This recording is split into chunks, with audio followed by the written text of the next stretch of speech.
Daniel and Reese thought a stolen van was just a nuisance, but one hidden 9mm handgun turned their long-standing feud into a deadly nightmare that no one could stop. It began on a quiet street in a suburban part of London, where most nights were uneventful, and neighbors knew each other only by passing nods or the sound of a dog barking in the distance. The white Ford Transit van had been parked outside number 27, its owner, a man named Marcus, trusting the familiar routine of locking the doors and leaving the keys hidden under the mat where only he knew to look. For years the van had been his livelihood, ferrying parcels, tools and the occasional furniture across the city.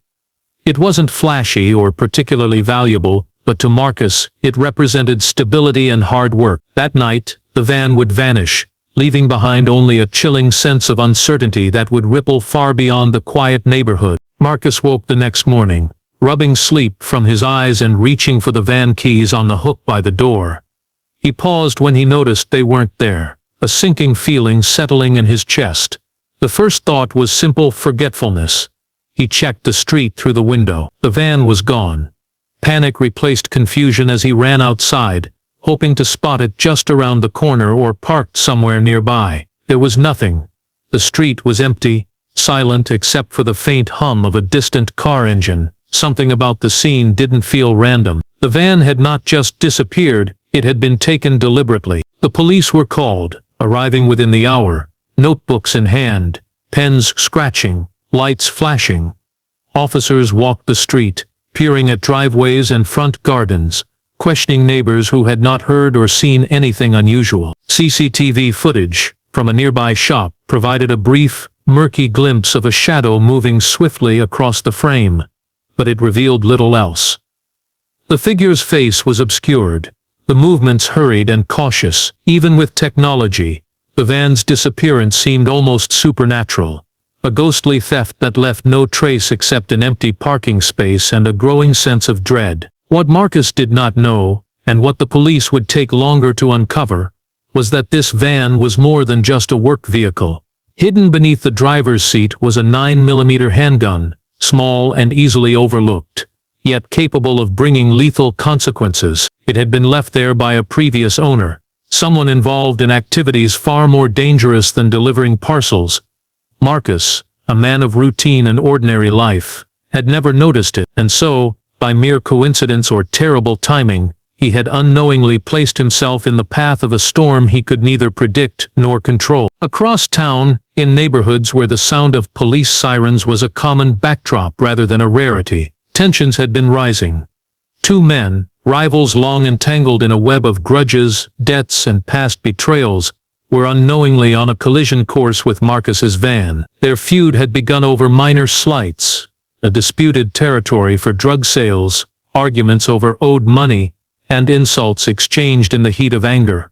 For months, the conflict had simmered quietly, with each man nursing resentment and watching for the other's misstep. The van's disappearance would soon serve as the spark that lit a dangerous flame, transforming simmering tension into violent action. As the day unfolded, Marcus tried to maintain a sense of normalcy, calling clients, rearranging deliveries, attempting to reassure himself that the van would somehow reappear. Yet everywhere he went, he could not shake the feeling of being watched, the unsettling suspicion that this theft was not random.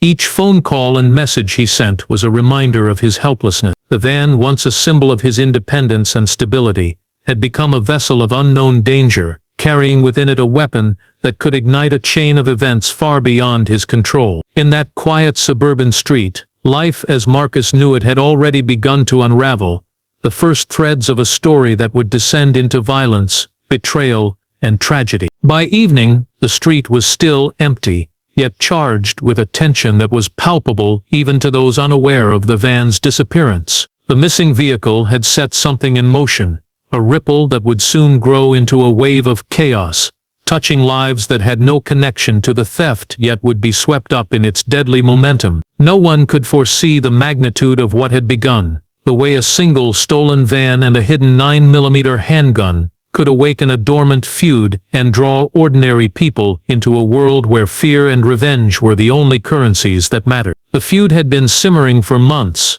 a slow-burning tension that everyone in certain circles knew about but no one fully understood.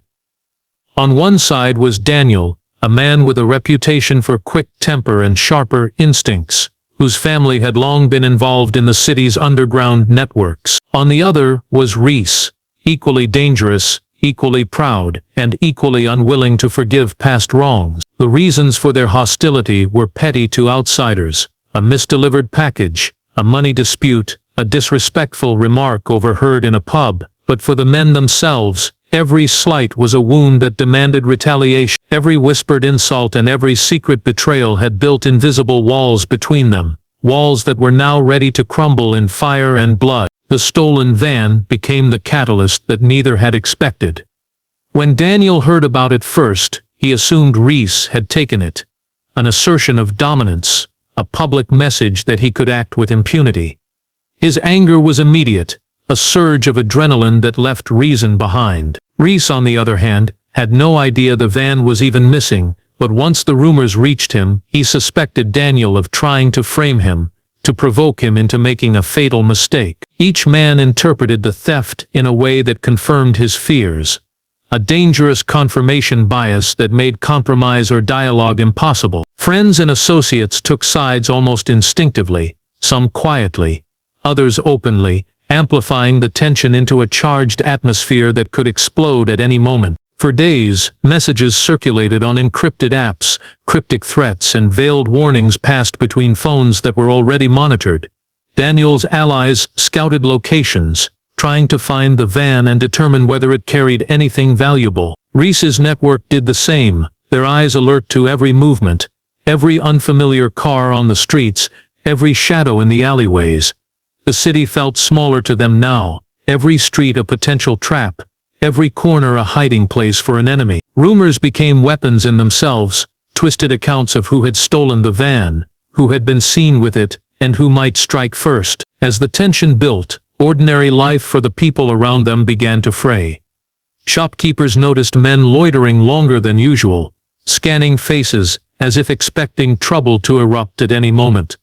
Drivers reported near misses and suspicious behavior on quiet streets. And in the middle of it all, Marcus, the owner of the van, remained unaware that the vehicle and the hidden handgun had transformed his routine world into a battleground. He had no part in the feud, no loyalty to either man. Yet the forces moving around him had now tied his life to something much larger and far more dangerous than he could imagine. Both Daniel and Reese began to prepare in ways that revealed how personal this conflict had become.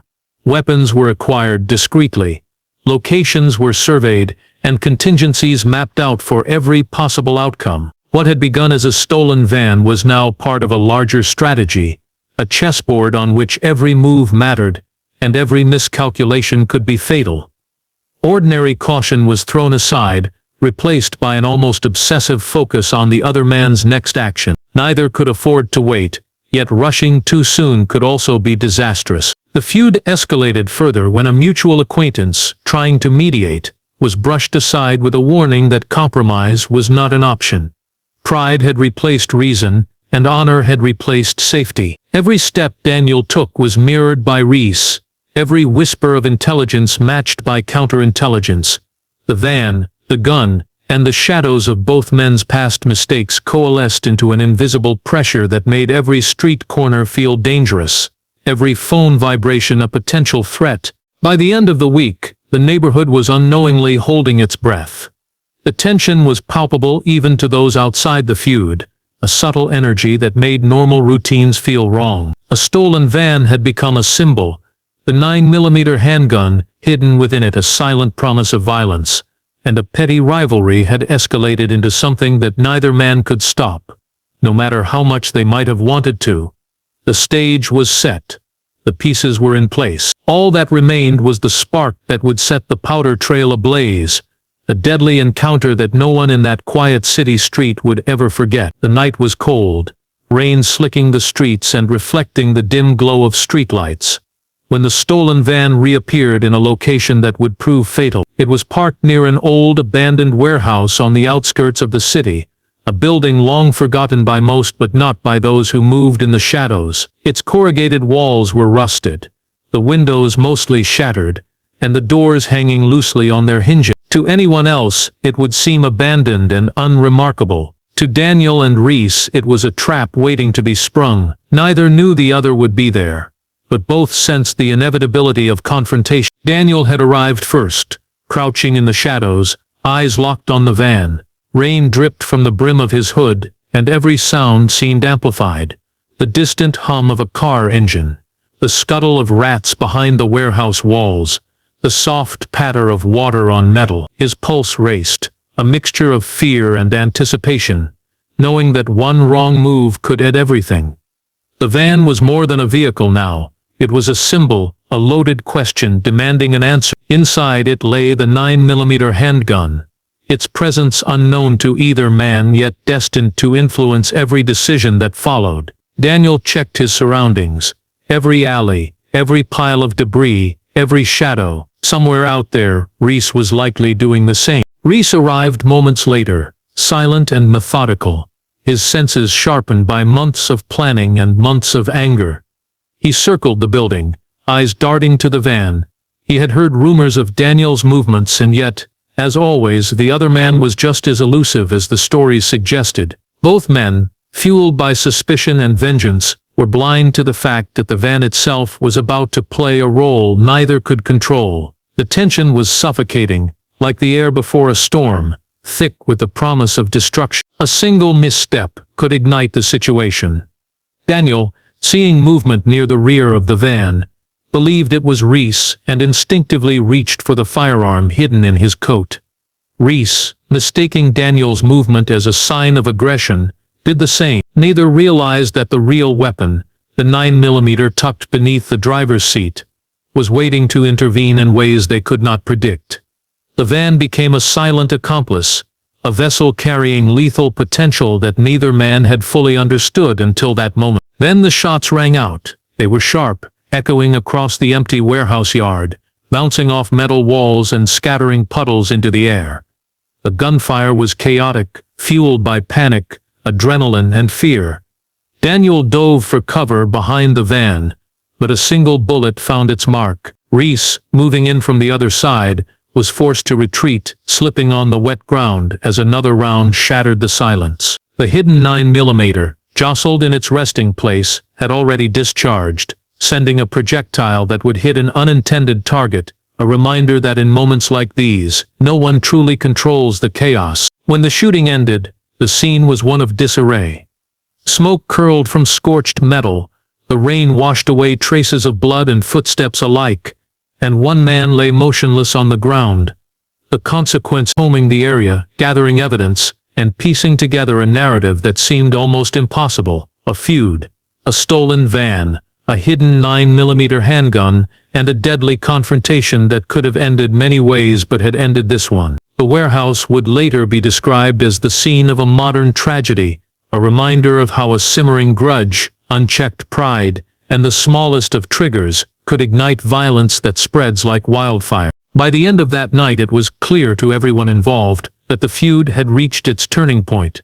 What had started as petty arguments and resentments had escalated into murder. The stolen van, once an innocuous work vehicle, had become a deadly pawn in a game neither Daniel nor Reese could fully control, proving that in moments of anger and fear, the line between life and death is thinner than anyone ever realizes. The investigation began almost immediately, but what initially appeared to be a straightforward case of a stolen vehicle quickly revealed itself to be far more complex. Police arrived at the warehouse early the next morning, finding Daniel's motionless body and the abandoned van standing silently in the rain. Officers cordoned off the area, their shoes crunching over debris and puddles, the air heavy with the smell of wet metal and gunpowder. At first, investigators treated it as a simple murder case, but the van's presence and the unusual positioning of the body suggested something far more calculated than a spur-of-the-moment crime. Detectives quickly realized they were dealing with a feud that had escalated beyond anything they had seen before. The stolen van, seemingly ordinary, became the first piece of a complex puzzle. When they examined it, they discovered the 9mm handgun hidden beneath the driver's seat. The gun had been discharged, a critical detail that complicated the case. Ballistics showed that it had been fired during the confrontation, yet neither Daniel nor Reese had been carrying it directly. This meant that the van, an object that should have been innocuous, had become an unexpected participant in the crime. The discovery transformed a petty street rivalry into a premeditated and deadly act that would dominate headlines and strain police resources. Detectives worked methodically, tracing phone records, tracking the encrypted messages that had circulated between the two rival factions, and analyzing the CCTV footage from surrounding streets. Each piece of evidence revealed more about the meticulous planning and the growing paranoia that had driven the feud to this point. Digital breadcrumbs showed that both men had been monitoring each other for weeks, checking locations, following routines, and preparing for an encounter that neither fully expected yet both assumed was inevitable. The stolen van had acted as a trigger, a symbol that anger and suspicion had finally converged into real-world violence. Interviews with neighbors and witnesses added fragments to the story, though few had actually seen the confrontation. Some recalled hearing the gunfire, while others mentioned seeing shadowy figures near the warehouse in the days leading up to the murder. Every account was colored by fear, uncertainty, and the knowledge that speaking too openly could put them in danger. Even as police pieced together the timeline, it became clear that the feud had extended far beyond Daniel and Reese, involving associates who had quietly facilitated the escalation or turned blind eyes, contributing an invisible network that had made the deadly encounter possible. The investigation also revealed the terrifying role of rumor and misinformation. Many of the threats and actions taken by both men had been based on assumptions rather than facts. The stolen van had been seen by Daniel and interpreted as a deliberate provocation, when in reality, it had been taken without their knowledge. This misperception had fueled decisions that led directly to the murder. It was a stark reminder to detectives that in violent feuds, perception often becomes reality, and a single misunderstanding can ignite tragedy. As evidence mounted, police began to understand the magnitude of what had happened. The confrontation had been planned, yet chaotic, deliberate, yet unpredictable. The van and the hidden gun, combined with weeks of paranoia and planning, had created a scenario in which no one could predict the outcome.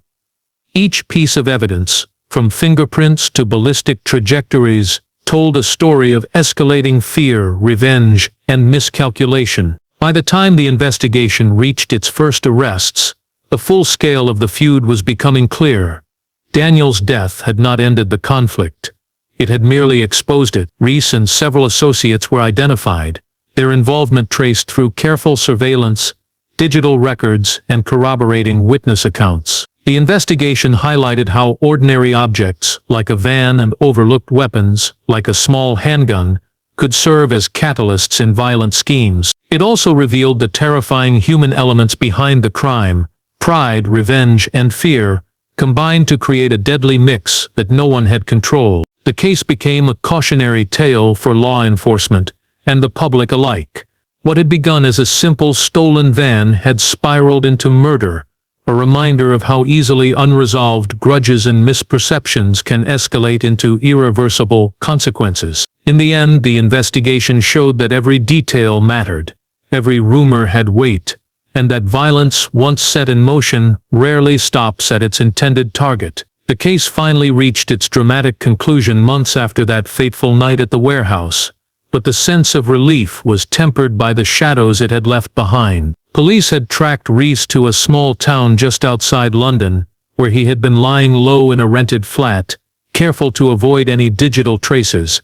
Surveillance, phone tracking, and tips from the public eventually led detectives to his location. When officers moved in, Reese was arrested without incident, his calm demeanor belying the violence that had erupted months earlier. The arrest sent shockwaves through the underworld and the neighborhood alike, a reminder that even the most careful plans could unravel when law enforcement was persistent and determined. Court proceedings began shortly after, revealing the full extent of the deadly feud. Evidence presented in court painted a grim picture: months of escalating tension, encrypted communications filled with threats, and the stolen van, carrying a hidden 9mm handgun that had turned a simple rivalry into murder. Prosecutors meticulously traced the steps leading to Daniel's death, showing how pride, fear, and misperception had combined with tangible tools of violence to create a tragedy that could have been avoided at multiple points. The narrative was shocking in its clarity, and the courtroom was tense, filled with people who had witnessed only fragments of what had occurred, now confronted with the horrifying reality of the feud. Sentencing came swiftly. Reese was convicted of murder, illegal possession of a firearm, and conspiracy to commit violence. The judge emphasized that the feud, fueled by trivial slights and unchecked anger, had escalated into a preventable death. The van, once a symbol of ordinary life and work, had become a silent accomplice in the crime, demonstrating how ordinary objects can be transformed into deadly instruments in the hands of people consumed by anger. The verdict was met with a mixture of relief and unease, a sense that justice had been served, but at a cost that could never be undone. The community felt the ripple effects for months afterward. Families of both men struggled with grief and fear, unable to comprehend how a stolen van and a hidden handgun could ignite such violence. Neighborhoods that had once been considered safe now felt like dangerous territories where grudges and suspicions could explode without warning. Businesses in the area reported a subtle tension among customers and employees alike, an invisible reminder of the tragedy. Marcus, the owner of the van, found himself reluctant to return to his previous routines. Though he had not been directly involved, his vehicle had unwittingly played a central role in the chain of events. A reminder of how fragile everyday life can be when intersected by violence. Beyond the local impact, the case became a cautionary story across the country. Law enforcement agencies studied it for insights into how minor disputes can escalate into lethal encounters, how hidden weapons can complicate investigations, and how misperceptions and assumptions can drive people to irreversible actions. The stolen van and the 9mm handgun became symbols of the consequences of unchecked grudges, demonstrating the fine line between routine life and chaos. Even after the court proceedings, the story left lingering questions. How many conflicts might escalate similarly in unnoticed corners of cities? How many seemingly minor slights could spiral into violence if fueled by fear, pride, and misunderstanding? Daniel's death served as a permanent reminder of the human cost of revenge, while Reese's conviction highlighted that no plan is so cunning that it can avoid accountability. The feud that began with whispers and resentment had destroyed lives and left a scar on the community that would take years to heal. In the end, the story of the stolen van, the hidden 9mm handgun, and the deadly feud became more than a headline. It became a warning. Ordinary objects and ordinary grievances can intersect in extraordinary ways,